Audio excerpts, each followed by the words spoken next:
Good morning. Today we'll be reading a book called The Wolf Who Cried Boy by Bob Hartman. Once upon a time, there lived a family of wolves. They stole sheep, ran after deer, and snacked on muskrat and squirrel. Except for Little Wolf, that is, who never stopped complaining about what his mother prepared each night for dinner.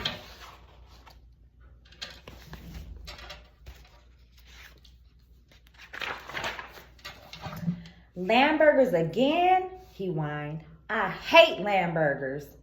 Sloppy doughs, he howled. We had sloppy doughs last night. Chocolate mousse, he whimpered. Chocolate mousse makes me sick. And besides, it looks like that's enough, barked Father Wolf. But it never did any good, for all Little Wolf wanted was to eat.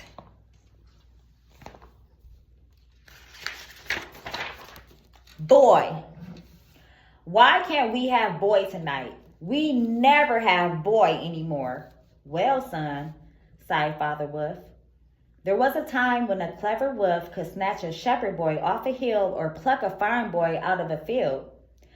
Why, there was nothing better than a steaming plate of boy chops and a big baked boy-tato and some boys and berry pie. But boys are hard to come by these days. So stop your complaining and finish off that moose. Yes, Father, Little Wolf muttered. Then he asked, but suppose if I find a boy someday? Father Wolf smiled. You find a boy out there in the woods, and your mother and I will be happy to catch him and cook him for you. But I wouldn't get my hopes up if I were you.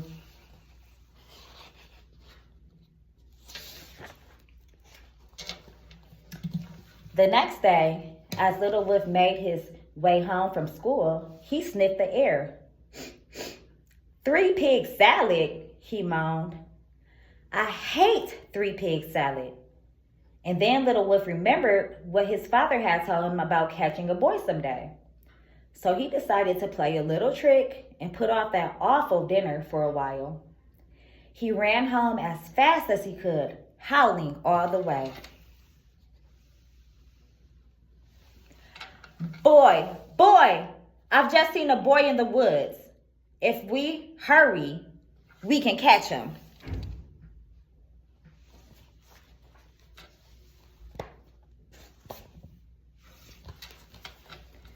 Father and Mother Wolf raced out the cave. They ran through the woods to the top of the hill and all the way down the creek. They peered into the trees and sniffed behind rocks and looked into every hollow log.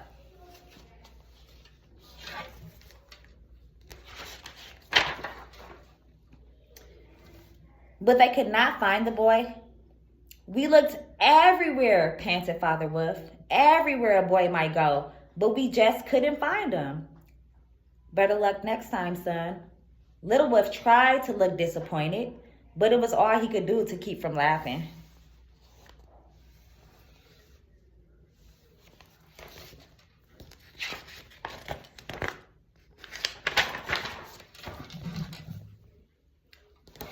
The joke got even better when his mother announced, oh no, the 3-pig salad is ruined. The bricks are limp, the straw is damp, and the sticks have turned all sticky. Don't worry, dear, Father Wolf said. We can make do with snacks food tonight. And so they crunched on chipmunks and dip, and Little Wolf was happy.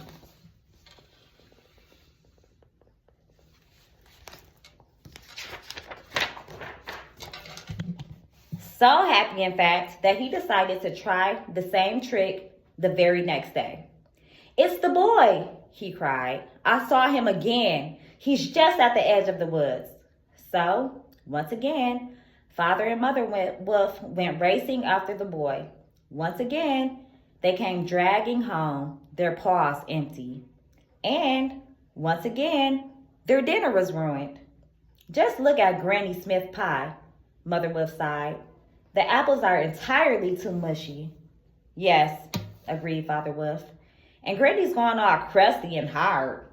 Looks like snacks again tonight, Little Wolf shrugged.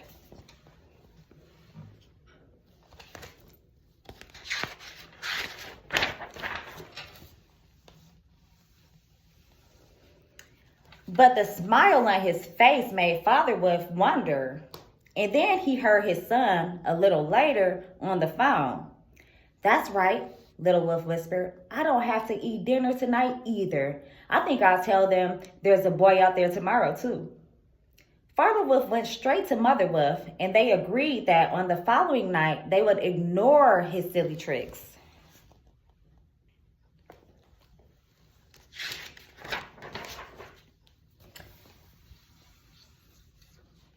The next day, Little Wolf made his way home from school as usual.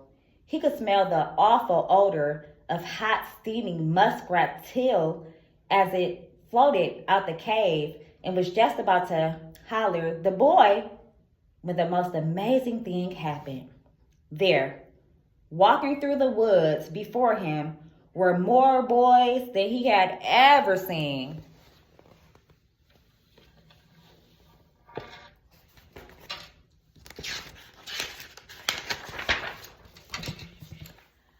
"Boy!" he cried. "Boy!" But no one came running from the cave. "Boy!" he howled. "Boys!" But still no one came. So he ran into the cave shouting, "There are boys out there, dozens of them, big ones and little ones, fat ones and skinny ones, enough to fill our freezer and Auntie's freezer too." But his mother just shrugged and said, "That's very nice, dear, but I already have our supper planned." Father Wolf hid the face behind a newspaper.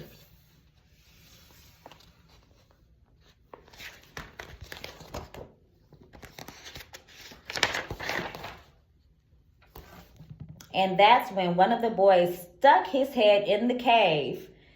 He was the mischievous type, a lot like Little Wolf, in fact. And he had crept away from his scout pack to have a closer look. "See," Little Wolf shouted, "there's one of them now."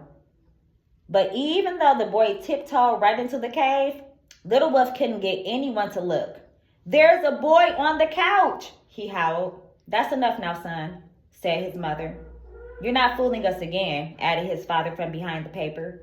"We're on to your tricks."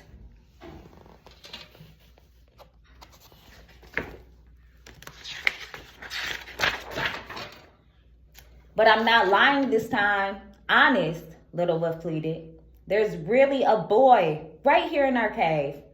The boy glanced at his watch, then turned to leave. "Look, please look," Little Wolf begged. "He's getting away." But by the time Father Wolf finally stuck his head up above the paper, the boy was gone. "You waited too long," cried Little Wolf. "He was here a minute ago. All we have to do is run outside." "We will do no such thing," growled Father Wolf. "From now on, you will eat your dinner without complaining, and you will stop your fibbing once and for all," said Mother. "Do you understand?"